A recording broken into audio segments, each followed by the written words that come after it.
नमस्कार। उम्मीद है आप सब लोग अच्छे होंगे। आज की जियोपॉलिटिकल कमेंट्री में हम यूक्रेन के बारे में फिर से बात करेंगे और कुछ दिनों से यूक्रेन को लेकर जो वेस्टर्न मीडिया और बाकी मीडिया में खबर आ रही है कि भाई नेगोशिएशन की बात हो रही है।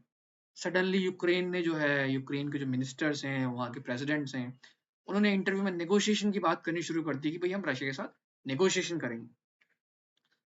तो इसके क्या मायने, आइए देखते हैं।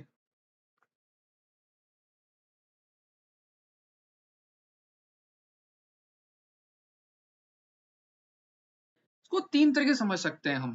देखिए, पहला तो यूक्रेन की नेगोशिएशन पोजीशन, दूसरा रशिया की नेगोशिएशन पोजीशन, और तीसरा इसमें भारत का रोल क्या हो सकता है या क्या कुछ हो सकता है। तो चलिए बात करते हैं यूक्रेन की पोजीशन। ठीक है। तो देखिए, यूक्रेन ने भी बात करना शुरू कर दिया कि हम रशिया के साथ नेगोशिएट करने को तैयार हैं या हम ऐसा प्लान कुछ कर रहे हैं। उनके जो फॉरेन मिनिस्टर थे दिमित्री कुलेबा, वो चीन की यात्रा पर गए और वहां उन्होंने बोला कि वो नेगोशिएट करने को तैयार है। लेकिन जब वो वापस कीव गए तो बोलते हैं भाई अगर नेगोशिएट करेंगे तो सीज फायर हो जाएगा। सीज फायर होगा तो भाई रशिया को जो है मौका मिल जाएगा अपनी पोजीशन स्ट्रेंथन करने का। तो ये थोड़ा सा कंफ्यूजन है, क्योंकि आप कह रहे हैं कि आप नेगोशिएट करने को तैयार हो, पर नेगोशिएट की टर्म्स एंड कंडीशंस क्या है? मतलब आप क्या, किस बेसिस पे नेगोशिएट करो किसी के सामने वाले के साथ? ठीक है, तो इसमें क्या आप नेगोशिएट करने वाले हो? और और इसके अलावा फिर ज़ेलेंस्की ने, उनके प्रेसिडेंट ज़ेलेंस्की ने भी यही कहा कि भाई हम नेगोशिएट करने को तैयार हैं। किस बेसिस पे भाई? तो जो नेगोशिएशन है, थोड़ा सा स्पेसिफिक कोई प्लान नहीं है इसमें। और जो लेटेस्ट प्लान था जो यूक्रेन ने फ्लोट किया था कुछ महीनों पहले, वो 10 पॉइंट पीस प्रपोजल था। उसमें जो है कुछ दो चार कंडीशंस, इंपॉर्टेंट कंडीशंस बता देता हूँ जो पीस प्रपोजल की कंडीशंस थी। सबसे पहला उसमें ये था कि भाई यूक्रेन वाले 1991 जो बॉर्डर था, जब सोवियत यूनियन का डिसोल्यूशन हुआ था, उसके बाद विघटन के बाद जो यूक्रेन बना था, तो उसके बॉर्डर तक यूक्रेन पूरा होगा। रशिया जहां तक पहुंचे, अभी आगे बढ़ गया है, उस बॉर्डर से काफी आगे बढ़ चुके हैं, तो वापस चला जाए। पहली कंडीशन ही। दूसरा आई थिंक सिक्योरिटी गारंटीज थी, वेस्टर्न कंट्रीज वगैरह सिक्योरिटी गारंटीज दें। तीसरा मुझे नहीं मालूम कि इसमें नेटो को लेके क्या था। नेटो को लेके क्या था ये आई थिंक मुझे पढ़ना ध्यान नहीं है। लेकिन उसमें मेन कंडीशन थी कि भाई रशिया को एज व्लादिमीर पुतिन को वॉर क्रिमिनल की तरह ट्रायल किया जाए हेग में। चौथा उसमें था कि भाई रशिया पे करे यूक्रेन को रिपेट्रिएशन, जितना भी डैमेज हुआ है उसका। पांचवा एक मोर इम्पोर्टेंट पॉइंट था कि जो उन्होंने बिल्कुल अजीब सा बिजार पॉइंट की था कि जब तक व्लादिमीर पुतिन रशिया के प्रेसिडेंट रहेंगे तब तक हम नेगोशिएट ही नहीं करेंगे, हम किसी और से नेगोशिएट करेंगे।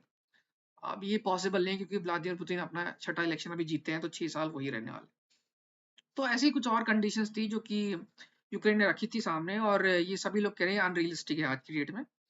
और ये मैक्सिमम पोजीशन है, लेकिन ये अनरियलिस्टिक है, नेगोशिएशन पोजीशन है। बट ये जो लेटेस्ट जो पीस प्लान था, ये लेटेस्ट पीस प्लान था, यूक्रेन की तरफ से फ्लोट हुआ था। अब बात करते हैं दूसरी तरफ है रूस, रशिया। उनका क्या कहना है?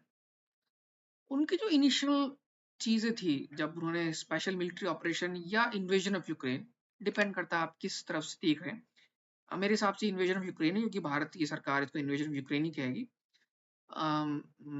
रूस वाले इसको स्पेशल मिलिट्री ऑपरेशन कह रहे हैं, लेकिन तो यहाँ पे रशिया वालों का कुछ एम था, दो या तीन एम थे। सबसे पहला था कि जो रिपब्लिक ऑफ डोनेट्स्क और रिपब्लिक ऑफ लुगान्स है, उनका लिबरेशन। दूसरा जो था डीमिलिटराइजेशन ऑफ यूक्रेन। एंड तीसरा था डीनाजिफिकेशन। ठीक है।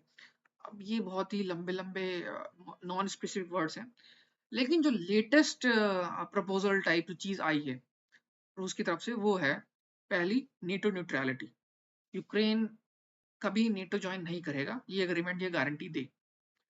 यूक्रेन की कॉन्स्टिट्यूशन को चेंज करना पड़ेगा, कि उस कॉन्स्टिट्यूशन में लिखा है नेटो ज्वाइन करने का, जहां तक मुझे पता है। दूसरा जो रशिया की तरफ से डिमांड है, ये कि भाई यूक्रेन जो है, जो 4 ओब्लास्ट रशिया ने एनेक्स किए, मतलब पूरी तरह से नहीं किए, 60 से 70% से लेके कुछ किए हुए एनेक्स। तो रशिया की डिमांड है कि भाई यूक्रेन वो छोड़ के चला जाए, प्लस क्राइमिया, यानी कि 5 रीजन यूक्रेन के अब रशिया के हिस्सा है। यूक्रेन ये चीज मान ले और अपनी टेरिटरी रशिया को मतलब इससे क्यों मान ले। दूसरा मतलब रूस कह रहा है कि भाई तुम लड़ क्यों रहे हो, वो टेरिटरी छोड़ के चले जाओ और हम वहां बॉर्डर तक पहुंच जाएंगे उस टेरिटरी के, वॉर खत्म। ठीक है, यूक्रेन वाले नहीं मानेंगे इस बात को ऑब्वियसली, लड़ क्यों रहे हैं वो फिर।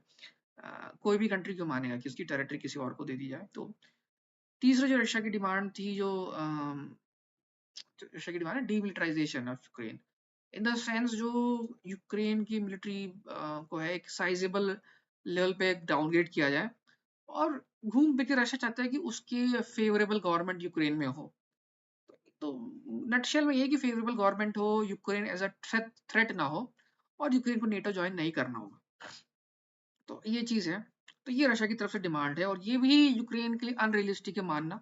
ठीक है, अनरियलिस्टिक डिमांड है, शुरुआत से ही अनरियलिस्टिक है। तो यहाँ पे कुछ पीस निगोशिएशन वगैरह की बात हो रही है, काफी सारी कंट्रीज ट्राई कर रहे थे, तो पर ये फिजिबल होता दिख नहीं रहा है अभी। लेकिन अब जो है ये बात अचानक से आ क्यों रही है, आई कैसे? इसका रीजन है अमेरिका में जो डोनाल्ड ट्रंप है, उनका चुनना लगभग तय माना जा रहा है। और डोनाल्ड ट्रंप की जो प्रेसिडेंसी होगी उसमें उन्होंने कहा है कि वो यूक्रेन की एड कम कर देंगे। प्रेसिडेंट बाइडेन के टाइम पे, जो भी प्रेसिडेंट बाइडेन है उनके टाइम पे यूक्रेन को बहुत सहायता मिली है यूएस की तरफ से, और यूएस एक लार्जेस्ट डोनर है, पैसे का भी, मिलिट्री एड का भी, ट्रेनिंग का भी, इंटेलिजेंस का भी। लेकिन यूएस गवर्नमेंट ट्रम्प के टाइम बोल रही है कि भाई यूरोपियन वॉर हो रही है, हम क्यों, यूरोपियन देशों को कंट्रीब्यूट करना चाहिए, है ना, डिफेंस बजट। तो इसको लेके यूक्रेन लीडरशिप नर्वस है कि भाई अगर मान लो अमेरिकन गवर्नमेंट ने सपोर्ट विड्रॉ कर दिया तो फिर हम रशिया से कैसे लड़ेंगे।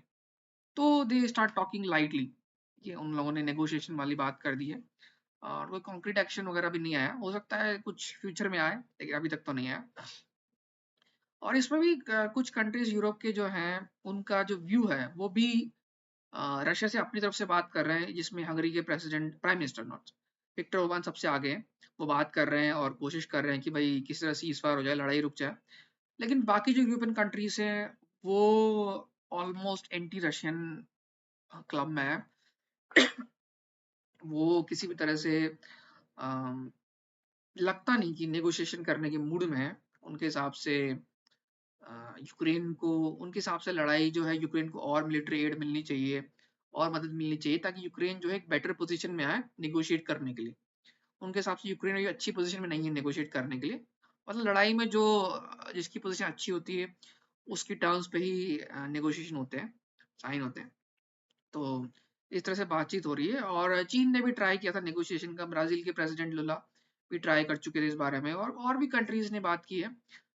और अब इससे भारत कहाँ से आ गया है? भारत के प्रधानमंत्री नरेंद्र मोदी जी अगले महीने कीव, यूक्रेन की यात्रा पे जा रहे हैं, और इसको बहुत ही होपफुल तरीके से देखा जा रहा है बहुत सारे सर्कल्स में। लेकिन मैं ज़्यादा होपफुल नहीं हूँ, क्योंकि जो दो मेन पार्टीज हैं इस कॉन्फ्लिक्ट की, रूस और अमेरिका, जब तक ये लोग मिलके बैठ के बात नहीं करेंगे तब तक कुछ नहीं होगा। क्योंकि यूक्रेन को मदद जितनी मिल रही है अमेरिका से मिल रही है।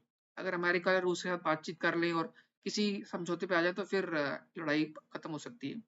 लेकिन तब तक अगर कुछ नया, तब तक कोई और एक्सटर्नल लीडर जाए, उसके पास कुछ ज्यादा वेटेज नहीं है कुछ भी करने के लिए।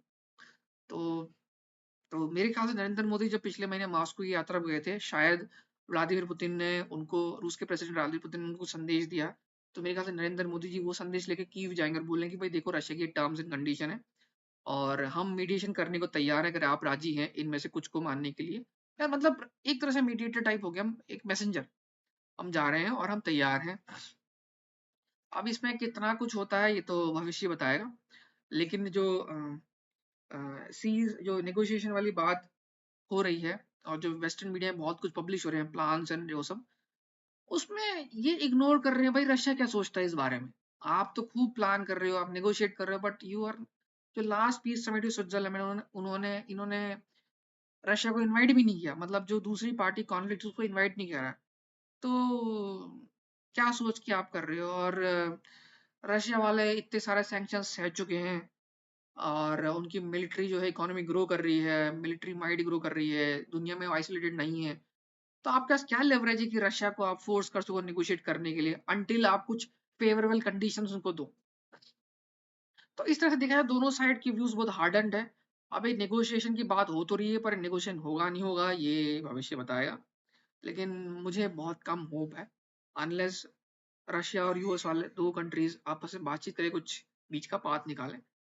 तब तक कोई खास होप दिखती नहीं है। मेरे ख्याल से लड़ाई जारी रहेगी, सैडली, और और लोगों की मौत होगी, बट ये रियलिटी है, फैक्ट इज फैक्ट। मेरा ओपिनियन, ये मेरा ऑब्जर्वेशन है। तो वीडियो को देखने का बहुत बहुत धन्यवाद। अगर होपफुली आपको इससे कुछ वैल्यू मिली होगी, और रूस के बारे में और भी कंटेंट देखने के लिए मेरे चैनल को सब्सक्राइब कीजिए। मैं आगे भी ऐसे और वीडियोस लाता रहूंगा। अगली वीडियो तक के लिए नमस्कार।